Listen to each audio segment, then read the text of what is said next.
It's been more than 3 decades since a naked Arnold Schwarzenegger first showed us the silent T-800.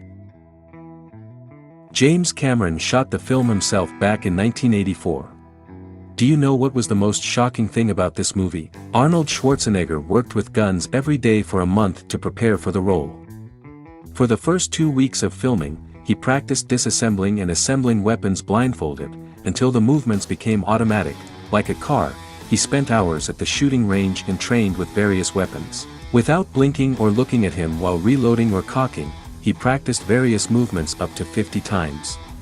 Truly, an incredible actor. Famous director James Cameron shot the Terminator sequel 7 years later. Terminator 2 has earned hundreds of millions in box office receipts and several award nominations. If we talk about the greatest action movies ever made, then foreign distributors willingly subscribed to this film. By the way, its budget was more than 10 times that of the original film, which made it the most expensive film in history at that time, and that's not all. The infamous perfectionist James Cameron was so harsh with many members of the film crew that they started wearing shirts with the inscription, Terminator 3, not with me hilarious. Write in the comments what this phrase means. After a long, almost 12-year break, the third part of the Terminator franchise finally hit the big screens in 2003. But this time it was directed by Jonathan Mostow, who let the fans of the franchise down a little.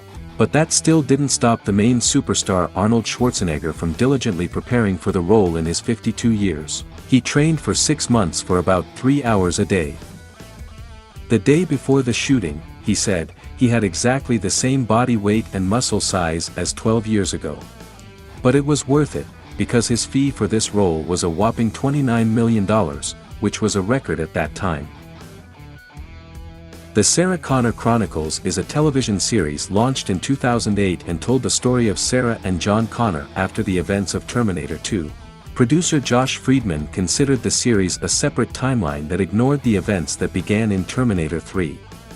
Arnold Schwarzenegger never took part in the series, even after he proved himself so well among fans. In 2012, online petitions were even created to bring the series back to the screens and continue filming Season 3. The campaign for the return of the series continued even during 2015, but, unfortunately for all of us, it was never realized. Terminator, May the Savior Come was shot by Rookie McGee in 2009 with Christian Bale and Sam Worthington at the head of a stellar ensemble, but despite this, the film was a huge disappointment and is considered the worst in the franchise. Christian Bale later stated to McGee that he would not be able to make a decent film based on his track record, but McGee eventually convinced Bale to give him a chance so he could develop as a director. But, God, we all saw how it turned out, didn't we? The film was anything but a salvation for the director. In the middle of 2015, the Terminator franchise went through another reboot and we saw Terminator Genesis. Despite the fact that the film starred Game of Thrones, Emilia Clarke and Arnold also returned, the film was not a success either with critics or commercially. And finally, Terminator Dark Destinies, 2019. After a series of films that Terminator fans would like to forget, in memory of the iconic series, director James Cameron agreed to help save the sinking ship of the franchise from extinction. According to James Cameron, this film is a direct sequel to the Terminator and Terminator II films. Terminator Dark Fates ignores the events of the previous films, as well as the events of the short-lived series, the Sarah Connor Chronicles, because Cameron did not participate in any of them, as he was disappointed with those films. Cameron stated in 2017 that he would like to develop a proper sequel himself. And this means that the events of the previous films take place in alternate universes.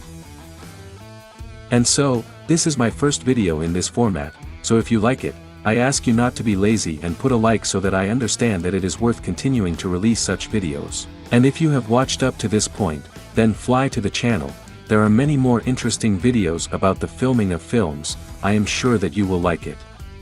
See you all soon.